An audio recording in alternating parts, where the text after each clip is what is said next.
足並みを揃えてゆこうお互いを信じ合う五人の仲間まるでスファイブに預けた命飛ぶぜ宇宙の果てまでもみんなの笑顔も近い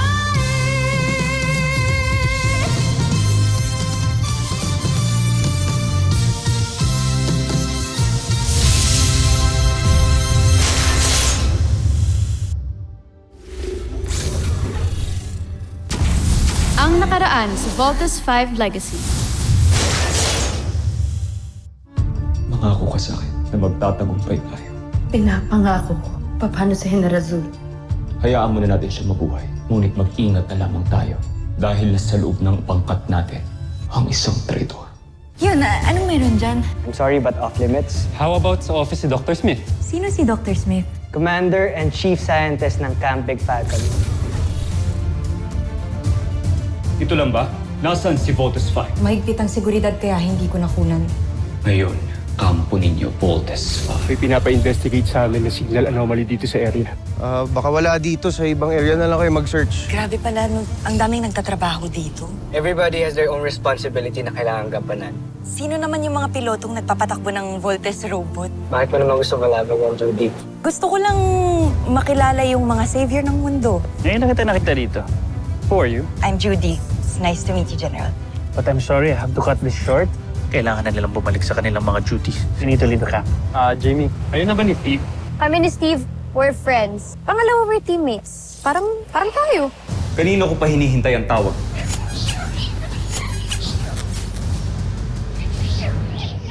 Tara na, kain na tayo. Judy, ano to? Ngayon lang ako nakakita ng ganito eh. Tsaka, sorry tumutunog kasi kanina eh. May nadidinig akong nagsasalitang lalaki. Pero medyo choppy. Language translator yan. It's a prototype na gawa nung kuya kong engineer. Tapos, pinapatest niya lang sa akin ngayon.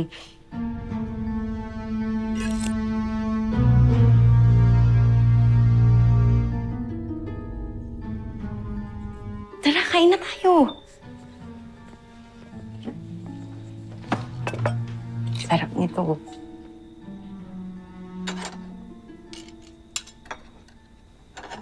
May kuya ka pa pala? Akala ko ba sabi mo sa akin mag-isa ka na lang? Oo nga. Malayong relative ko yun. Tsaka, alam mo, kagaya nung kapatid mong bunso, parang inventor din yung kuya ko na yun. Kaya tingnan mo kung ano-ano yung mga pinaggagawa niya. Tara, kain na tayo.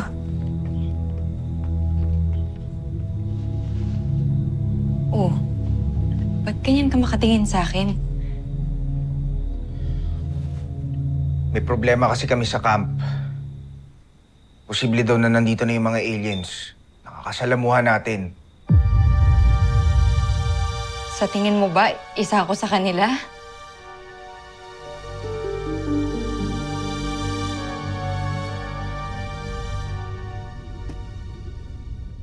Hindi ko na matawagan ang aking espiya.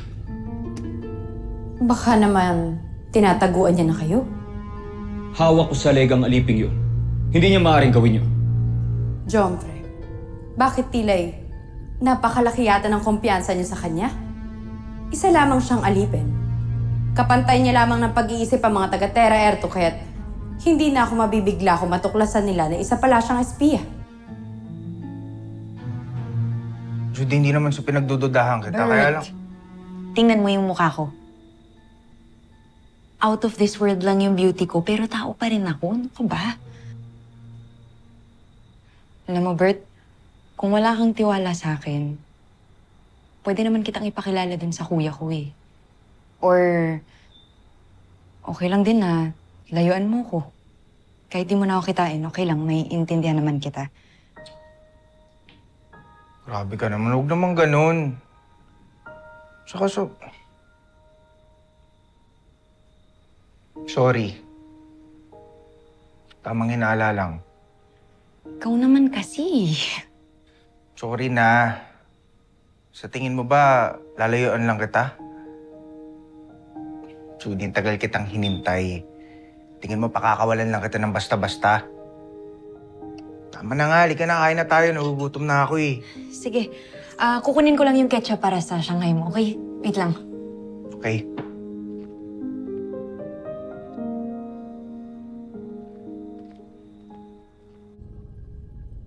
Sa lit ng utak nila, imposible ang sinasabi mo, Zandra. Ngunit nakakabahala pa rin, Jomfrey. Paano na lamang kung matuklasan nila na iba pala ang kilos niya kaysa sa kanila? Huwag kang mag-alala, Nashmi. Ipinasaliksik ko kay Draco ang kilos at galaw ng mga taga-Terra R2. Meron din ako nilagay sa loob ng katawan ng aking espiya na makakatulong sa atin para gayahin ang kilos at galaw ng mga taga-Terra R2. Tuluyan na nating malilinlang ang mga taga-Terra R2 at si Voltes 5.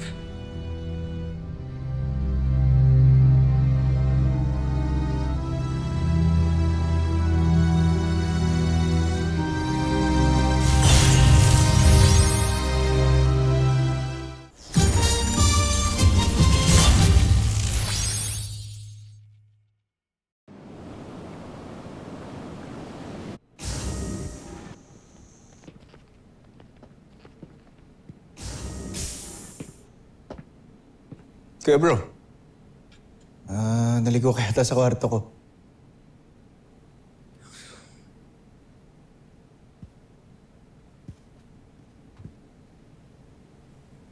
Hindi. Magpunta talaga ako dito. Galing ka kala Judy? Yep.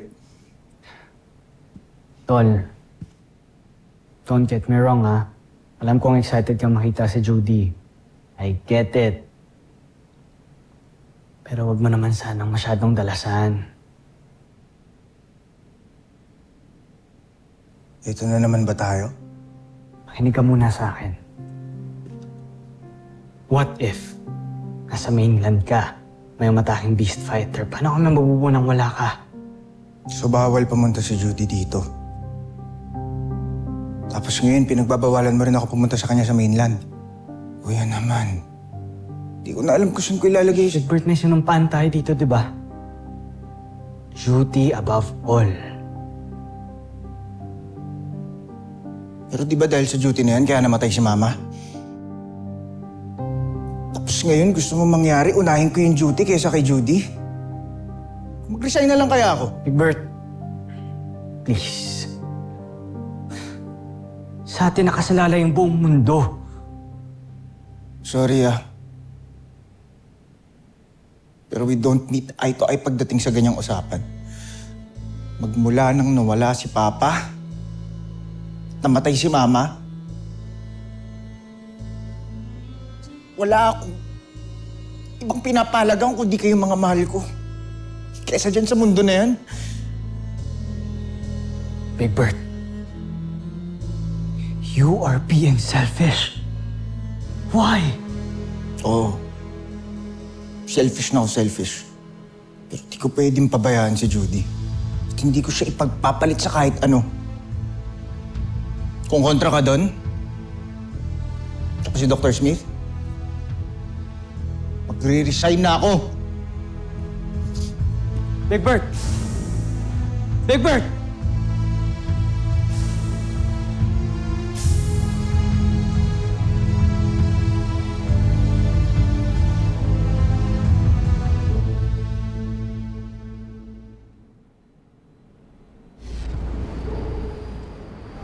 Yeva et Puzan! Yeva et Puzan! Babagsakin si Zambujil! Yeva et Puzan! Yeva et Puzan! Babagsakin si Zambujil! Yeva et Puzan! Yeva et Puzan! Babagsakin si Zambujil! Magsitigil kayo!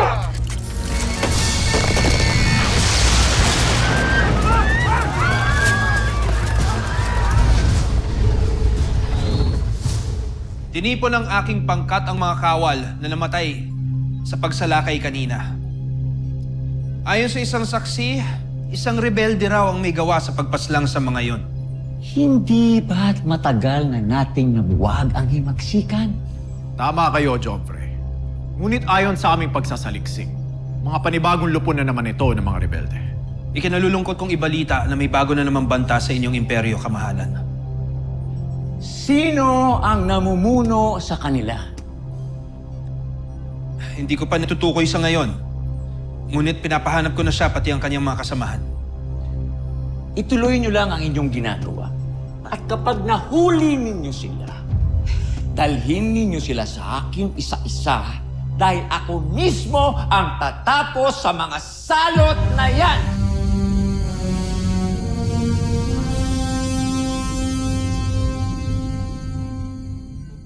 Mag-resign na po ako sa Voltes team. Kakasubmit ko lang po ng resignation letter to make it formal.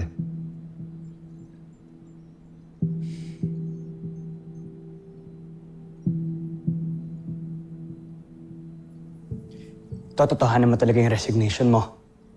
Kumalmang ka nga muna. Mag-usap tayo. Huwag kang padalos-dalos, Big Bird. Come on, sit down. Pag-usapan natin yan. Please.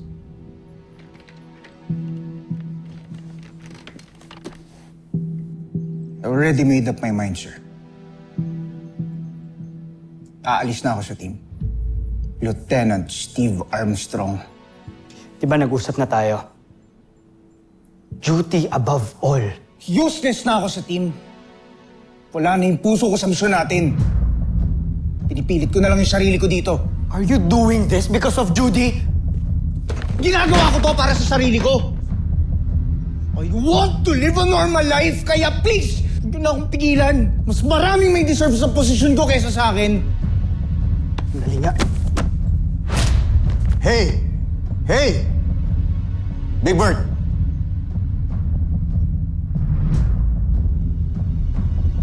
Sorry, Dr. Smith.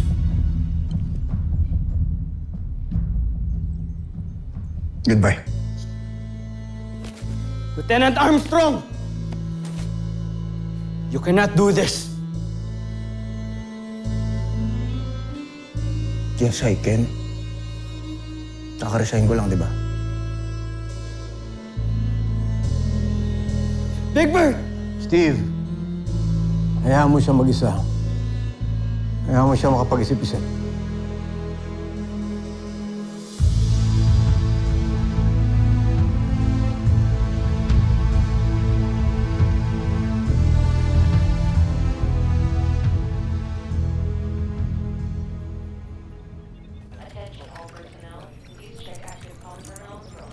Well, this is interesting. Ali, Busy ako, ano ba? come here. This is a resignation letter of Robert Armstrong. Aalis na siya ng Voltes team. Why are you hacking into that terminal? Confidential yan, ano ka ba? One needs to be informed to get ahead, my dear. At sa nalaman ko, I know my next move.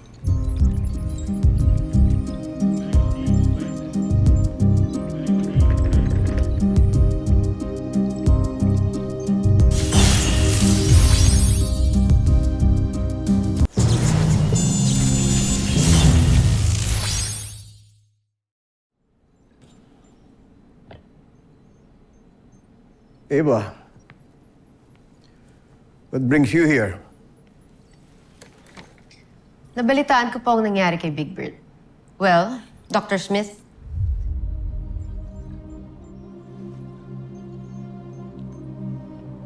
if you need a new Voltes team member, please consider me. I will not mess up this time. I will consider your interest. Thank you.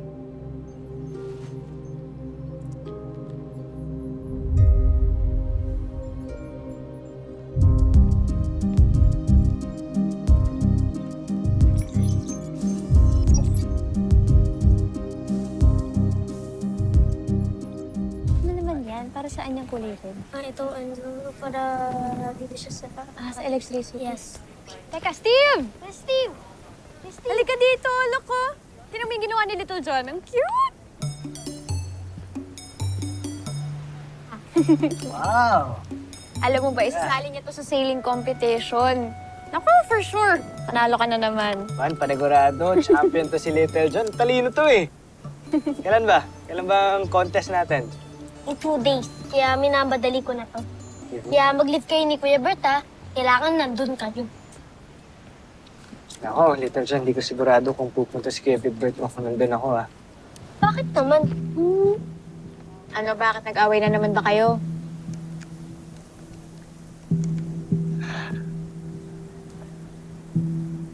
Little John, nag-design na ang Kuya Bert to. Ha? Teka, bakit? Let's just say, mas pinili niya yung love kaysa sa mission natin. Ano? Mas kailangan ko ang tulong niyo. Kailangan ng team si Big Bird. Okay, sige, Kuya Steve. Ako nang bahala.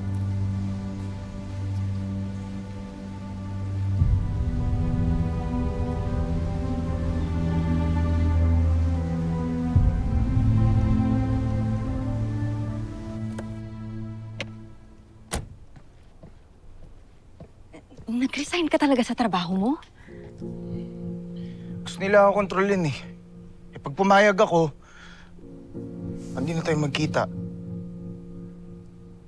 Ayoko naman mangyari yun. Bert, alam mo hindi mo na dapat ito ginawa eh. Kung alam mo lang, wala akong kwenta. Anong walang kwenta? Judy, ikaw ang pinaka-importanting tao sa buhay ko ngayon. Ay, ano sinasabi mo walang kwenta? Hindi ko kaya mawala ka.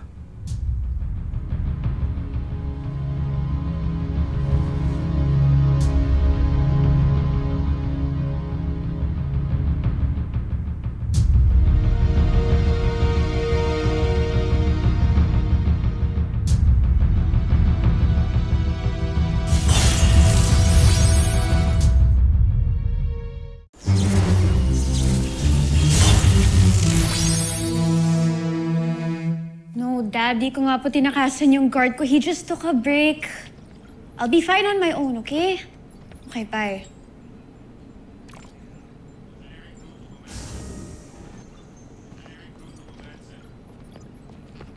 Going up? Holding.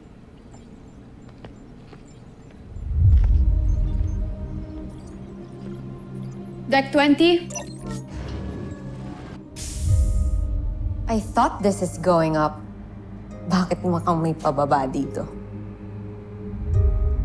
Kung may pababa dito, Ava, ikaw yun. And it's always been like that. Careful, Jamie. You don't know the future. Malay mo bukas. Teammates na tayo. Dream on, Ava. Dreams do come true. Ang tagal ko nang nasa ibaba, Jamie. And I miss to be on top. And I'll do everything to be there again. Remember that. Elevator, stop.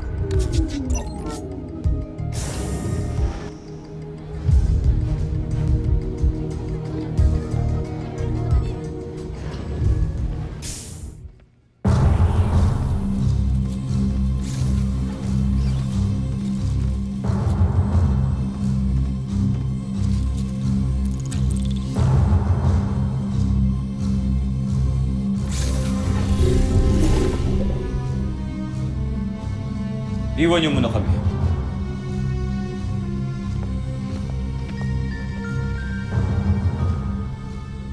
Bakit ka andito? Sinong may sabi sa'yong bumalik ka rito? Mahal na prinsipe. Naparito ako para magsumamo sa inyo na naiatras na ang misyon ko. Sisiraan ka na ba ng bait? Mahal na prinsipe, hindi ko na kayang pinapagawa ninyo, nakukonsensya na ako. Hindi. Hindi ako papayag. Nagkasundo na tayong dalawa. Pero kamahalan, hindi ko na talaga kayang pinapagawa ninyo. Mabubuti ang mga tao, hindi sila masasama at wala silang masamang ginawa sa akin. Kaya hinihiling ko lang po, bigyan niyo sa akin. Sige. Kung umatras ka.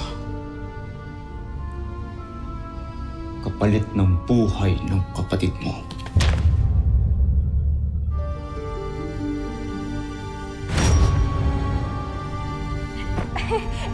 Mali ata. Dali. Salamat. Konti lang.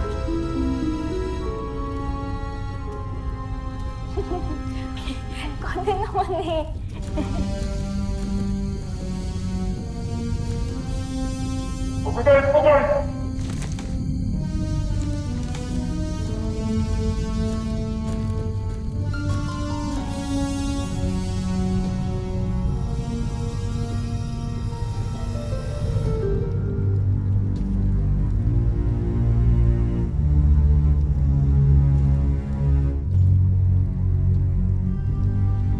Sakipin niyo ang aliping ito at ikulong.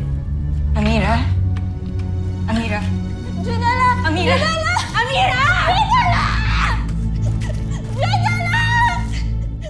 Junala! Mahal na prinsipe, kung ano man ang nagawa ng kapatid ko sa inyo, humihingi ako ng tawad. Siya na lang ang pamilya ko, kaya huwag niyo siyang ilayo sa akin. Huwag kang mag-alala.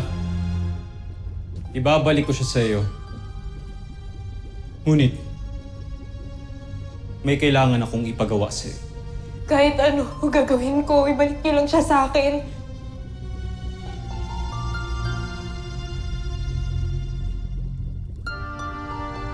Malinaw sa akin kung bakit ikaw ang sinugo ko. Ngayon, gagawin mo ba ang pinapagawa ko sa'yo? O parehas kayo ng kapatid mong ipapapatay ko? Sumagot ka! Gagawin ko na po ang gusto ninyo, kamahalan. Inaasahan kong tutuparin mo ang iyong pangako. At huwag mo akong bibiguin. Gawin mo ang lahat na pinapagawa ko sa iyo. Kilalanin mo ang mga piloto ng Voltes family.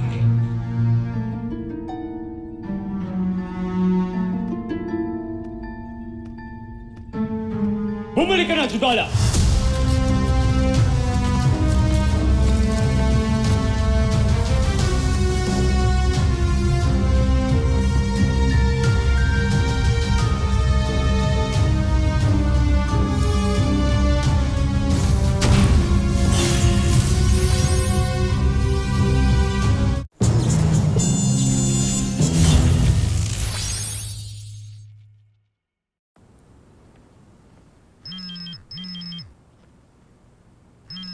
Big Bird naman, yung cellphone mo. Big Bert! Big Bert! Hello? Big Bert?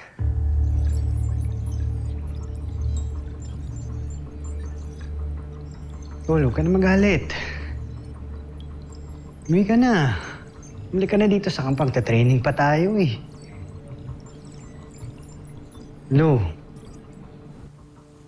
Bro, lalabas namin sa Voltes 5 bukas. Ngayon, wala namang ibang piloto ng Volt Panzer. Ikaw lang eh. Walang ibang papalit sa'yo.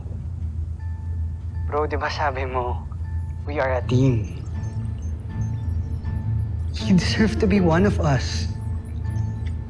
Big Bird. Hello?